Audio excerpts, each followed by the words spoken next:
وقت کا جواب ہمارے جواب سے ہمیشہ بہتر ہوتا ہے، اور وقت صرف اس وقت جواب دیتا ہے جب ہم کسی کی زیادتی کا جواب دینے کی بجائے صبر سے کام لیتے ہیں۔ قبر کی تنہائی سے پہلے بھی قدرت ہمیں کئی بار تنہا کرتی ہے تاکہ ہم خالق کے حقیقی تعلق کو سمجھ سکیں۔ رشتوں کی بقا کے لیے رابطے ضروری ہیں، کیونکہ بھول جانے سے اپنے ہاتھوں سے لگائے ہوئے درخت بھی سوکھ جاتے ہیں۔ انسان کی چاہت ہے کہ اڑنے کو پر ملیں، اور پرندے کی چاہت ہے رہنے کو گھر ملے۔ اگر یہ طے ہے کہ جو دیا ہے وہ لوٹ کر آئے گا، تو کیوں نہ پھر صرف دعائیں ہی دی جائیں۔ پتہ نہیں ہم رب سے جڑنے کے لیے اپنے ٹوٹنے کا انتظار کیوں کرتے ہیں۔ کیسے کہہ دوں کہ تھک گیا ہوں میں، نہ جانے کتنوں کا حوصلہ ہوں میں۔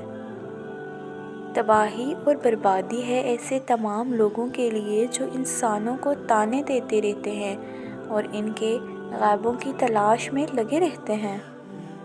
اپنے ہاتھ سے کی ہوئی نیکی اور دوسرے سے سرزد ہونے والے گناہ کا تذکرہ کسی سے نہ کرو، یہ تمہارے اپنے کردار کا امتحان ہے۔ کامیابی کی پہلی سیڑھی کوشش ہوتی ہے، کوشش سے غلطی، غلطی سے سبق، سبق سے تجربہ، اور تجربے سے کامیابی حاصل ہوتی ہے۔ قدر اور وقت بھی کمال کے ہوتے ہیں، جس کی قدر کرو وہ وقت نہیں دیتا، اور جس کو وقت دو وہ قدر نہیں کرتا۔ جن کو اللہ پر بھروسہ ہوتا ہے وہ وقت اور حالات سے شکایتیں نہیں کرتے۔ میں نے اپنی زندگی سے کسی کو بھی نہیں نکالا، سب کے سب لوگ اعتبار والے حادثے میں مر گئے۔ جہاں چھوٹوں کی زبانیں بڑی ہو جائیں، وہاں بڑوں کے رتبے ختم ہو جاتے ہیں۔ تمہیں بہتر چاہیے تھا، مگر اب تمہارا رب تمہیں بہتر نہیں بلکہ بہترین سے نوازے گا، اور تم مطمئن ہو جاؤ گے اس پر اور اس کے فیصلوں پر۔ یقین رکھو، وقت کے ساتھ ساتھ بہت کچھ بدل جاتا ہے، لوگ بھی، رشتے بھی، احساس بھی، اور کبھی کبھی ہم خود بھی۔ انسان کے جسم کا سب سے خوبصورت حصہ دل ہے، اگر یہی صاف نہ ہو تو چمکتا چہرہ کسی کام کا نہیں۔ اپنے والدین کا خیال رکھو، تمہاری اولاد تمہارا خیال رکھے گی۔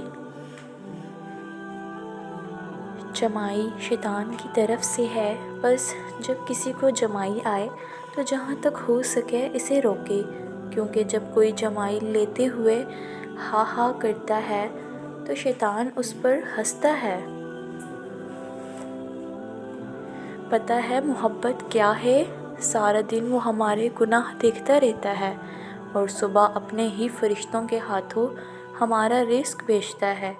بے شک وہی اللہ ہے، زندہ ہے جو ایک بار اڑ جائے تو پھر کبھی واپس نہیں آتا۔